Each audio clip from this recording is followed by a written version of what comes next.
né? E ele sempre fazia questão de enfatizar, né? Ele vinha cumprimentar você, e ele, Levi, sempre pronto?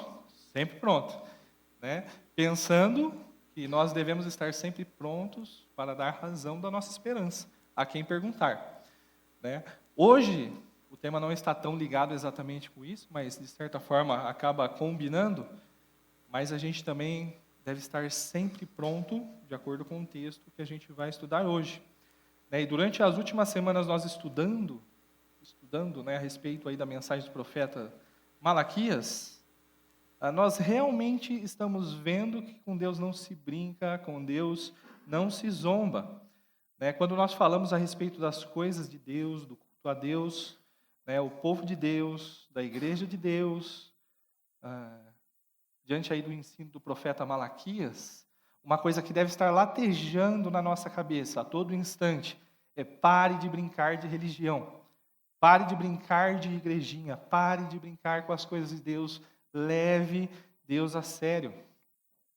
Né, apesar dessa frase ela ser simples, né, pare de brincar com a religião, leve Deus a sério, ela transmite bem a ideia do que o profeta Malaquias está querendo passar para o povo de Deus. Israel, ele não vinha mais agora, como nós vimos, incorrendo, né, no pecado de idolatria, diante dos deuses pagãos, aí dos seus vizinhos, mas a gente pode notar que eles mostravam a obstinação do coração deles por meio de uma grande indiferença que eles estavam demonstrando para com Deus. Né? E Deus estava se demonstrando, estava se mostrando totalmente aborrecido, né? Totalmente aborrecido com a falsidade religiosa que Israel vinha apresentando. Né? E então, por meio do profeta Malaquias, Deus faz severas acusações ao povo de Deus. Israel, então, distante, né, de Deus, da vontade de Deus, do temor de Deus, né, o povo ele então vai se justificando com diversas justificativas, né, diversas desculpinhas esfarrapadas, né, e eu acho que eu consegui anotar todas aqui, se eu não me engano foram 8. Né, no capítulo 1 a gente tem lá onde o Senhor tem nos amado, né? Em que desprezamos o teu nome, né? Em que te havemos profanado. Capítulo 2 nós temos: por que não olhas nem aceitas com prazer as nossas ofertas? Né? Em que te enfadamos, em que nós estamos te cansando. Capítulo 3, em que havemos de tornar, em que havemos de tornar, né? Em que te roubamos, que temos falado contra ti. Veja, Deus está usando o profeta Malaquias para advertir o povo de Israel. Só que eles invertiam as palavras do Senhor e ousavam a chamá-lo de injusto, de imoral e de omisso. Né? No versículo 17 aí do capítulo 3, qualquer que faz o mal passa por bom aos olhos do Senhor, chamando Deus de injusto. E desses ele gosta, chamando de imoral. Onde está o Deus do juízo? Chamando de omisso. O Senhor não vai fazer nada? Portanto, né, agora quando nós entramos então no capítulo 4, pegando o finalzinho ali, da onde nós estudamos, no capítulo 3, nós vemos que Deus, ele vai realmente vir com juízo. Né, e ele vindo com o juízo dele, ninguém escapará. Né, nada ficará impune, nada escapará. Né, então, as palavras finais que Malaquias traz então para o seu povo, né, e também para a igreja de Jesus, né, o povo de Deus aqui no tempo, nessa dispensação, né, embora não vivamos mais debaixo da lei de Moisés, a gente ainda tem a lei de Cristo nos nossos corações, né, e a advertência, então, ela é para mim, ela é para você também. O dia do juízo, ele certamente virá. Né, você está pronto? Essa é a pergunta que fica. Está falhando o microfone? Não? Está tudo bem? Tá. Vamos lá, então, vamos para a leitura do nosso texto, Malaquias 4, e aí o capítulo todo, do 1 ao 6, um capítulo bem curtinho. Diz o Senhor dos Exércitos, aquele dia virá abrasador como fornalha. Todos os presunçosos e todos os que cometem maldade serão como palha. O dia que virá os queimará, não sobrará raiz nem ramo. Mas para vós, os que temeis o meu nome, nascerá o sol da justiça, trazendo cura nas suas asas. E vós saireis e saltareis como bezerros soltos no curral. Pisarei os maus, porque serão como pó debaixo da planta de vossos pés naquele dia que preparei, diz o Senhor dos Exércitos. Lembrai-vos da lei de Moisés, meu servo, dos estatutos e das normas que lhe mandei em Horebe para todo Israel. Eu vos enviarei o profeta Elias, antes que venha o grande e temível dia do Senhor. E ele converterá o coração dos pais aos filhos e o coração dos filhos aos pais, para que eu não venha e fira a terra com maldição. Pai, obrigado porque o Senhor é um Deus de graça e misericórdia, um Deus presente nas nossas vidas, e a gente sabe que o Senhor está presente aqui nesse momento. A gente pede que, por meio do seu Espírito Santo, o Senhor use a sua palavra a fim de que a gente conheça mais o Senhor, e assim a gente ame mais, te obedeça mais, e assim a gente possamos ir sendo aperfeiçoados em Cristo. Tem misericórdia de nós, de mim, e fala conosco nessa noite. Em nome de Jesus, amém.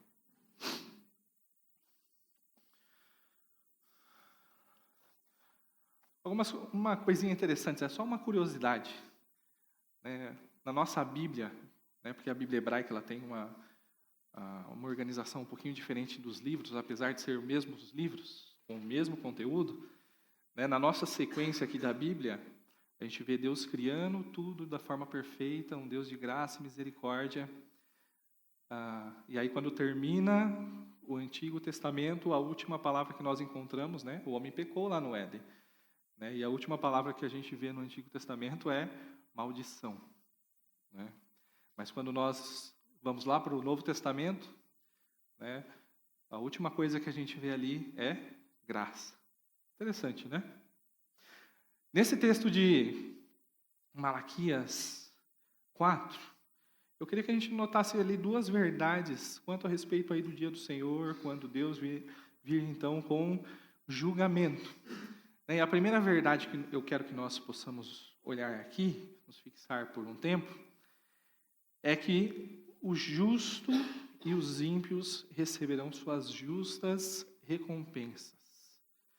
No versículo 18 do capítulo anterior, então vereis outra vez a diferença entre o justo e o mal, entre o que serve a Deus e o que não serve a Deus. No tempo adequado, então, Deus vai fazer essa diferenciação. Uma das queixas que Israel estava fazendo é que não há diferença, entre o justo, fazer o bem ou não, pouco importa. Nosso Deus é um Deus injusto, era isso que eles estavam afirmando. Mas Deus então responde, eu vou fazer essa diferenciação no tempo adequado. E à luz aí do capítulo 4, nós vemos que esse momento ele se dará então no dia do Senhor. Momento onde claramente poderá se distinguir e notar esse contraste do perverso, do ímpio e do justo. E o versículo 1 ele começa nos mostrando então a figura do ímpio. Ele nos mostra que os ímpios eles serão totalmente destruídos, eles serão arrasados. Versículo 1 diz o Senhor dos Exércitos, aquele dia virá abrasador como fornalha. Todos os presunçosos, todos os que cometem maldade serão como palha. E o dia que virá os queimará, não sobrará raiz nem ramo. Nos nossos dias, as igrejas cristãs elas vêm passando por um período, infelizmente, de deturpação do Evangelho. As pessoas têm buscado a Deus não por motivos legítimos, a fim de que alcancem misericórdia, sejam aperfeiçoados nele, mas têm buscado apenas a satisfação, às vezes, dos seus desejos humanos. Basicamente, queremos saúde, buscando aquela cura, né? Queremos dinheiro, para que a gente possa ter aquilo que a gente quer, né? E viver sem dificuldade nenhuma, né? Apesar que quando tem aquela musiquinha, né, com Cristo no barco, tudo vai muito bem.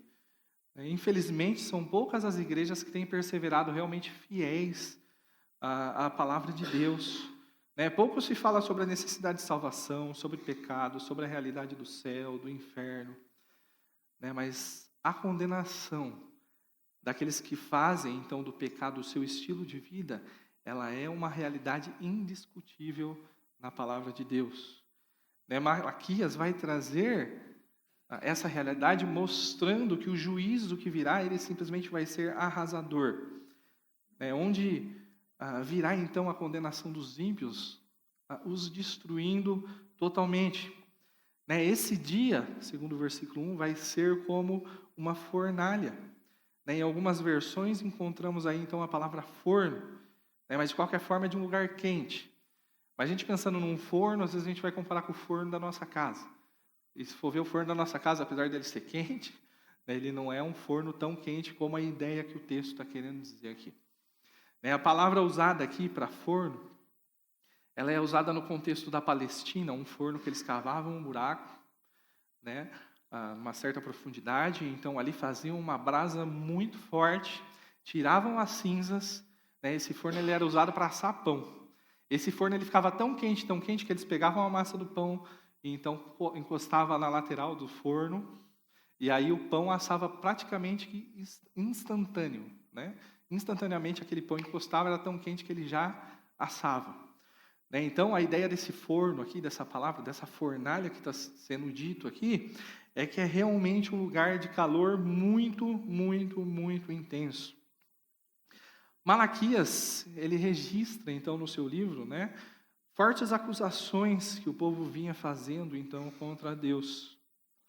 Em 3,15 a gente vai ver, né, pois agora consideramos felizes os orgulhosos, os que cometem maldade prosperam, eles desafiam Deus e escapam ilesos. Né, esse era o pensamento, eles estavam criando uma mente totalmente distorcida quanto ao Deus que eles criam. Né, como se Deus fosse injusto, imoral e omisso.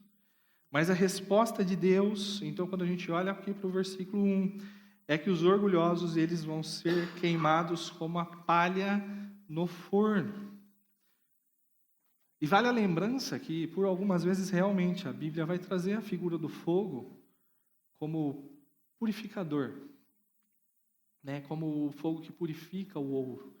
Mas em sua maioria das vezes, quando a Bíblia usa a figura do fogo, né, a ideia é de juízo. A ideia do fogo é do derramar da ira de Deus. Em Hebreus 12, 29, nós vemos lá o fogo consumidor. Segundo Pedro 3, a partir do versículo 10, a gente vai ver que o mundo foi separado para o juízo de fogo. Né, todo o universo derreterá. É isso que está falando lá, se eu não me engano, no versículo 12. Segundo Pedro 3, 12. O destino dos inimigos de Deus é um lago de fogo. Né? A condenação dos ímpios vai ser algo terrível. Não sobrará raiz, não sobrará ramo. Né? Imagina uma árvore que ela é incendiada da raiz ao ramo.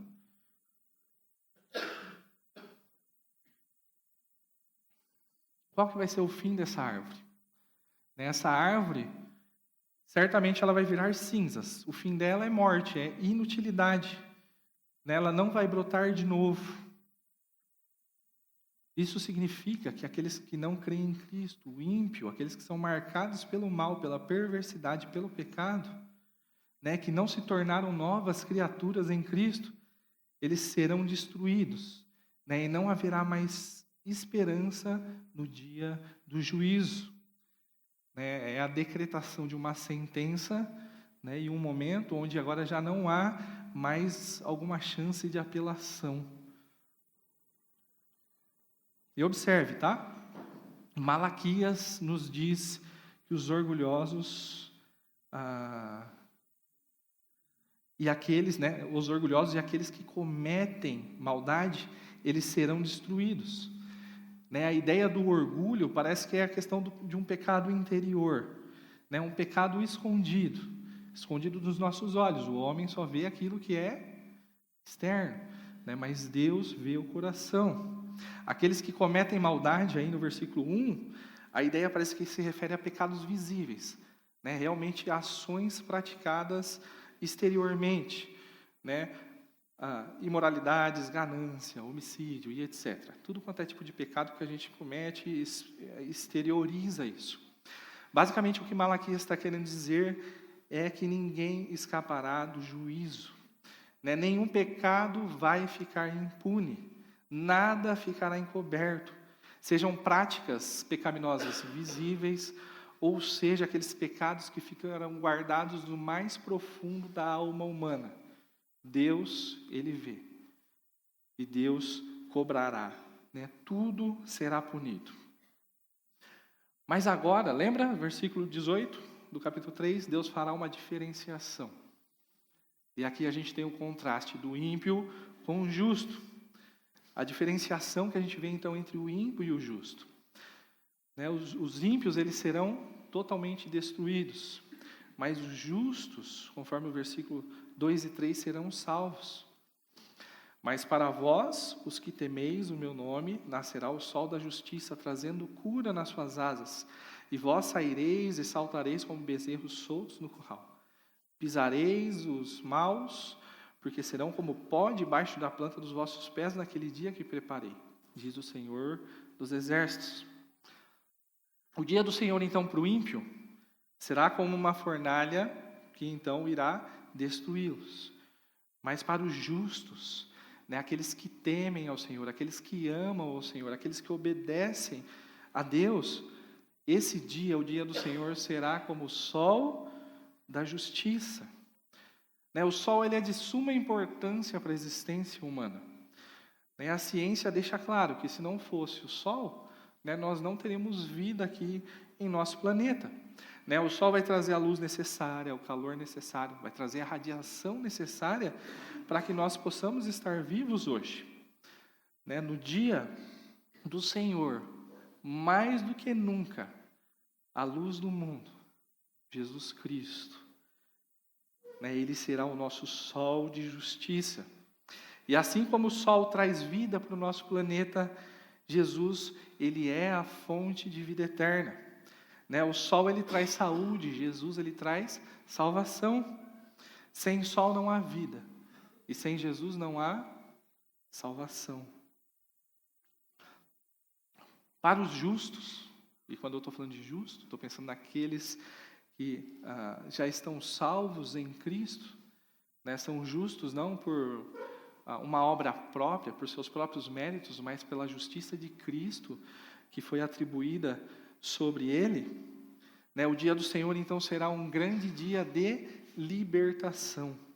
Né? Vai ser a liberdade definitiva do pecado, do sofrimento, de todo o mal que hoje nos aflige. Né? O texto ele vai mostrar aí a figura de um bezerro solto num curral. Né? Mas essa figura é um pouquinho distante do contexto que a gente tem hoje. Né? Eu sei que tem alguns aqui que têm sítio, mas em sua maioria a gente não tem essa figura muito clara do curral. Né? Mas é mais ou menos aquela ideia, sabe?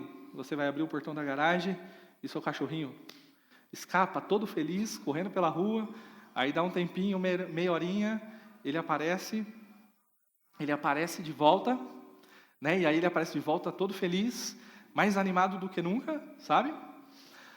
É uma outra figura, não querendo comparar com um animal, mas que nem eu moro num apartamento muito pequenininho, né? São 50 metros quadrados. Né? Louvo a Deus porque a gente tem esse apartamento, a gente conseguiu comprar ele quando a gente estava noivo. E olhando para aquele apartamento, quando estava noivo, a gente já pensava que ele era pequeno. Né? E hoje, nós temos 3 crianças dentro desse apartamento. Né? E essas 3 crianças dentro desse apartamento fazem esse apartamento parecer menor ainda.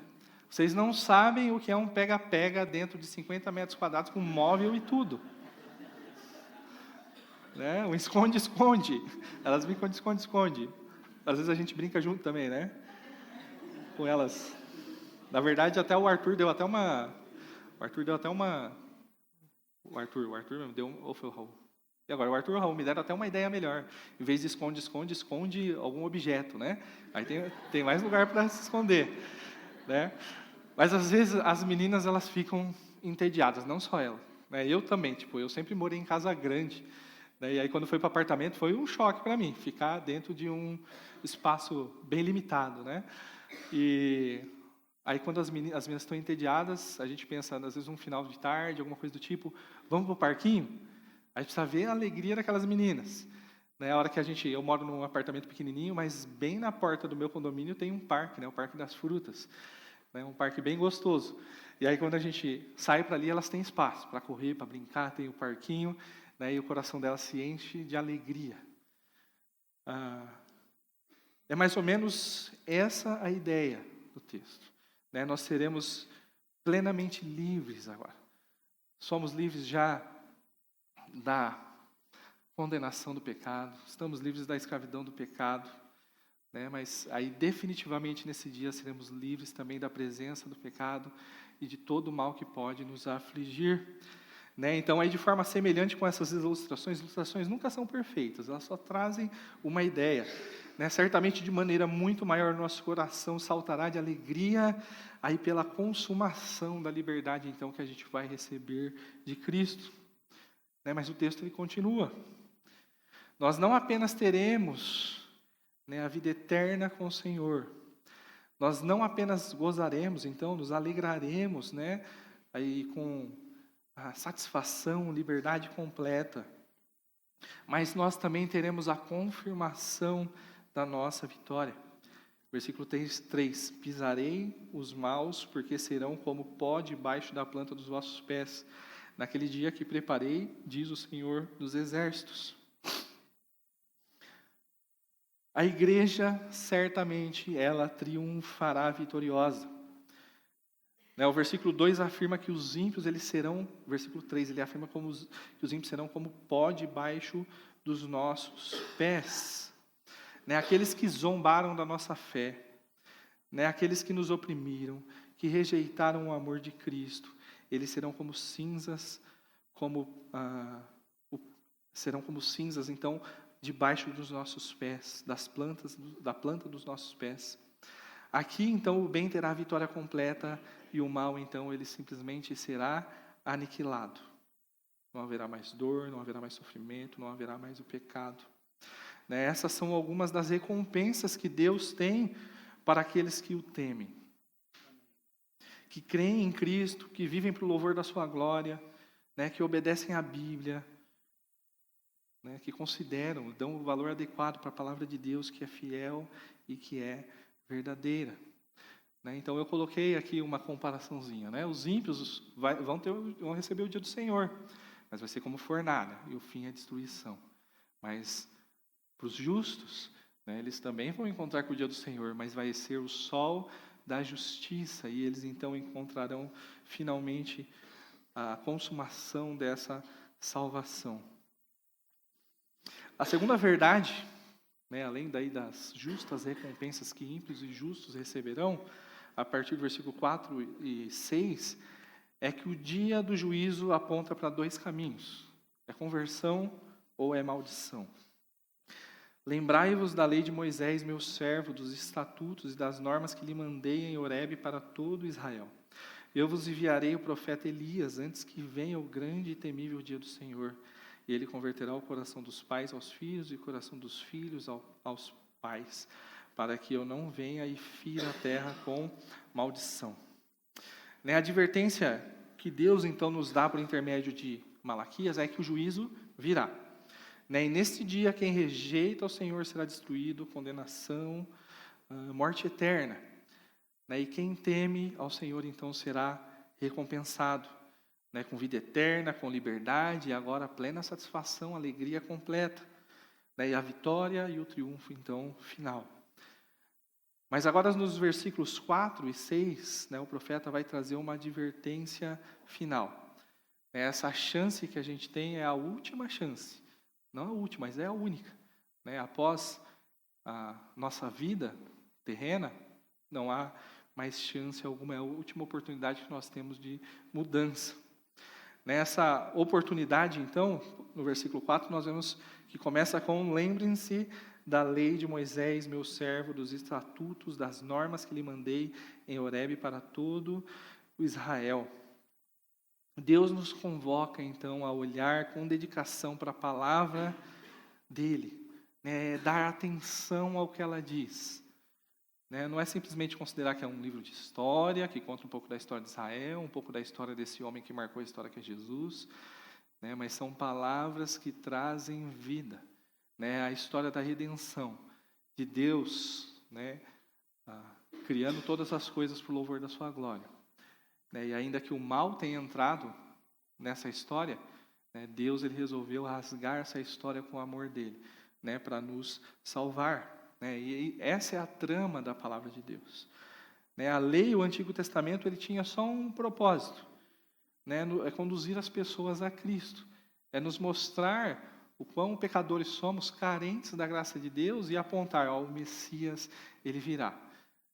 E todas as profecias do Messias se cumprem, então, na pessoa de Jesus Cristo, Deus Filho, encarnando como homem, vivendo entre nós, morrendo por amor a nós, mas vencendo a morte, porque a morte não poderia segurar o nosso Deus, então nos dando a vitória juntamente com Ele. Portanto, sem conhecer a palavra de Deus, sem observar a palavra de Deus, não há chance da gente agradar a Deus, da gente desfrutar do céu. Sem a palavra de Deus, a gente não conhece essa história de salvação.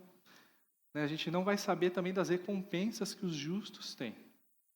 Em um tempo em que os chamados, então, evangélicos, esse gueto da sociedade, nós encontramos por diversas vezes, é até meio assustador, o quão analfabetos são a respeito das verdades das Escrituras. Do quão atual e do quão relevante ela é para os nossos dias de hoje, para os nossos problemas. Eu e o pastor Rony estamos fazendo um curso lá em Campinas, e a gente teve o desgosto de ouvir da boca de um pastor que a palavra de Deus, ela atinge, ela é suficiente apenas, se eu não me engano, 15%, era alguma coisa assim o número que falou, 15% dos problemas das pessoas. Certo? Então, um pastor que iria para o seminário, isso que ele estava falando, um pastor que iria para o seminário, ele só está apto para tratar 15% dos problemas das ovelhas deles. Que visão de suficiência das Escrituras, que poder tem essa palavra, o que ela pode transformar. Essa é a realidade das igrejas que a gente tem aí fora. Eu estou falando de um pastor, não estou falando de ovelha. Alguém que foi preparado para o ministério, conduzido para o ministério e tem a responsabilidade de conduzir pessoas a Cristo, cuidar de uma parte do rebanho de Deus. É assustador. E eu louvo a Deus pela vida da nossa igreja. Nós olhamos, por exemplo, as criancinhas da nossa igreja. Vai pegar, por exemplo, os juniores que já são um pouquinho maiores. Certamente, eles têm um conhecimento bíblico, e da relevância da palavra de Deus muito maior do que, às vezes, muitas igrejas, comparando com adultos. Tá? Então, eu louvo a Deus pela vida da nossa igreja, que tem prezado realmente por dar valor à palavra de Deus. Mas também, nós vemos aí, então, a figura de Elias. Eu vos enviarei Elias, o profeta, antes que venha o grande e temível dia do Senhor. E ele converterá o coração dos pais aos filhos e o coração dos filhos aos pais, para que eu não venha e fira a terra com maldição. A história de Elias na Bíblia, ela vai falar de um profeta que confrontou a nação de Israel contra o pecado, e trouxe, então, convocou o povo ao arrependimento. Então, assim, Malaquias está dizendo que antes do dia do juízo, a graça de Deus se manifesta por meio da pregação daqueles que Ele usará para proclamar, então, salvação. Há oportunidade para arrependimento hoje, enquanto estivermos vivos. né, e os últimos dias, a igreja não ter sido arrebatada, e aí então todas as etapas até chegar o dia do juízo, há chance de arrependimento, há chance de salvação em Cristo para todo aquele que crer nele. Né, Jesus ele deixa claro, né, que a profecia sobre a vinda de Elias, Mateus 11, 14, né, ela poderia ter sido cumprida na figura de João Batista. Ele fala, se vocês querem reconhecer reconhecer então a figura de Elias em João, ok, ele está apto para cumprir essa profecia. Só que a gente vê muito claramente que a nação de Israel rejeita o Messias. Né? Então, portanto, ainda há necessidade realmente de alguém se levantar. Há discussão, será que é Elias realmente ou será que é mais uma pessoa que então virá, né, no espírito e no poder de Elias, da mesma forma como João Batista veio, né, então cumprirá esse ministério. Né, e isso se dará então nos últimos dias. Mas de qualquer forma, ainda hoje, né, Deus também tem usado pessoas como seus instrumentos, né, em todos os tempos, para confrontar as pessoas então com os seus pecados, convidar essas pessoas ao arrependimento, né, para que elas creiam em Cristo como seu Salvador e então experimentem da salvação. Né, o futuro ministério do profeta, né, que haverá de vir, ele é descrito aí em termos de terminar com um conflito de gerações. Provavelmente esse assunto devia ser muito relevante para aquele contexto de Malaquias, justamente por causa daquela questão dos divórcios, casamentos mistos, então muitos problemas familiares. Né? Não é tão diferente do que nós temos nos nossos dias hoje. Né? Deus ele deseja uma profunda transformação na família. Né? O 5º mandamento ele vai deixar subentendido para a gente que o lar ele era essencialmente uma escola da vida em comunidade. Né? Ali, então, numa representação do mundo em miniatura, autoridade, submissão, amor, lealdade, obediência e confiança, né, eles poderiam ser aprendidos de uma forma tão especial que não há outro lugar que se possa, então, absorver toda essa vivência, todo esse conhecimento. E a sociedade, então, ela seria mudada, né, com a palavra de Deus sendo o guia dos lares. Né? O Evangelho, ele começa dentro de casa. O Evangelho ele precisa funcionar na sua casa para que funcione, então, nos outros lugares.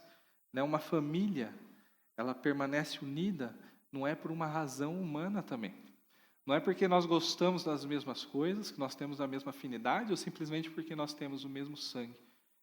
Né? Mas uma família, ela permanece unida naquilo que, então, a uniu. Então, que é Cristo. Da mesma forma como nós, como igreja, estamos unidos em Cristo, né, uma família ela só vai permanecer unida se todos estiverem, então, unidos em Cristo. Né, essas foram as palavras finais.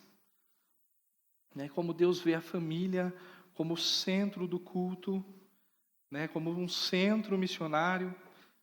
Né, famílias que são bem ajustadas, elas são um testemunho vivo, uma verdadeira comprovação do poder de Cristo e do Evangelho dele. Né? Pais convertidos aos filhos dão mais valor ao crescimento espiritual de seus filhos do que para os seus próprios trabalhos. Né? Eles entendem que é mais importante do que dar dinheiro ou deixar alguma herança material para os seus filhos, é ensinar o caminho em que se deve andar. Né? Os filhos, então, que estão convertidos, né, se voltaram aos seus pais, eles obedecem os seus pais no temor do Senhor, eles cuidam dos seus pais, eles procuram ser a alegria dos seus pais. Mas quando nós olhamos para o finalzinho do versículo, a alternativa a essa realidade é justamente maldição.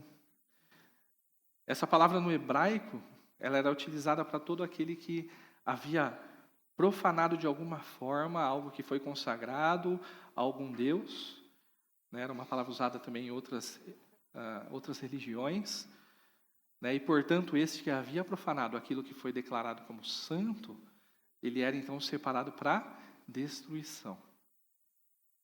Ou é isso, a gente se volta para Deus por meio da palavra dele, né? Atento a tudo aquilo que Deus já fez e olhando para o futuro que nos aguarda, ou aquilo que nos espera não é nada bom. Minha oração, então, é para que, assim como Malaquias, né, nos apresenta a última chance de sermos tudo aquilo que Deus planejou, né, foi Deus que projetou a família, Deus que projetou eu e você, e deu propósitos muito bem definidos para a gente. Minha oração é para que nós, pela graça de Deus, possamos, pouco a pouco, cada dia, sermos transformados e alcançar esse objetivo. Que em meio às lutas, às frustrações dessa vida, às injustiças que muitas vezes nós passamos, que experimentamos, nós possamos descansar na expectativa, e na crença em que temos um Deus que é a justiça. Ele é perfeitamente justo e assim Ele retribuirá a cada um segundo as suas próprias obras. Isaías 64:6 nos diz que aquilo de melhor que a gente pode fazer, ainda assim é insuficiente para Deus. É trapo de imundícia. É insuficiente para que Ele nos aceite. Você pode fazer o seu melhor por você mesmo. Não vai ser suficiente para que Deus te aceite, porque tudo vai estar contaminado com um vírusinho chamado pecado. E Deus abomina o pecado. Então, a única coisa que a gente pode apresentar para Deus no grande dia, a fim de que a nossa salvação então se complete, é a obra de Cristo. Não é nada que a gente fez, mas é tudo aquilo que Cristo fez por nós. Nós somos pecadores e o pecado, então, ele cria um grande abismo entre eu e Deus, entre você e Deus. Mas Ele escolheu vir até nós e nos oferecer a salvação por meio da morte, e da ressurreição do Deus Filho, Jesus Cristo. Portanto, se caso você ainda não conhece a Cristo, não recebeu a Cristo como Salvador, a minha oração para você hoje é para que você creia no Filho de Deus como seu Salvador. Que o Espírito Santo abra os seus olhos para a verdade do Evangelho. E que você então não experimente da ira de Deus, mas tão somente da sua graça. Creia em Cristo. Creia em Cristo, Ele é a resposta para tudo aquilo que você tem buscado. Às vezes você tem buscado no mundo e você vê que aquilo ali, às vezes pode até dar uma alegria, pode até dar alguma sensação de satisfação, mas logo passa. Quando nós encontramos Cristo como Salvador, a nossa vida ela é ressignificada e então nós podemos realmente experimentar de plena satisfação. E experimente também da vida nova que Ele tem para te oferecer. E oro também para que nós possamos estar sempre prontos, atentos e amando a palavra de Deus, sempre lembrando que quem ama, obedece, e que estejamos sempre vigiando, a fim de que possamos ouvir de Deus. Muito bem, servo bom e fiel. Você foi fiel no pouco, eu porei vocês sobre muito. Venha e participe da alegria do seu Senhor. Esteja sempre pronto. Descanse, diante das injustiças da vida, diante das tristezas, do sofrimento. Saiba que Deus, Ele é justo. No tempo adequado, Ele irá punir tudo, todas as obras malignas. E Ele recompensará aqueles que são seus. E a única chance que a gente tem é o hoje. Tá bom? É a nossa vida aqui nesse momento. Que nós possamos não desperdiçar nenhum minuto da nossa vida, a fim de que a gente possa agradar a Deus em tudo. E que nós possamos estar prontos para o grande dia. Vamos orar?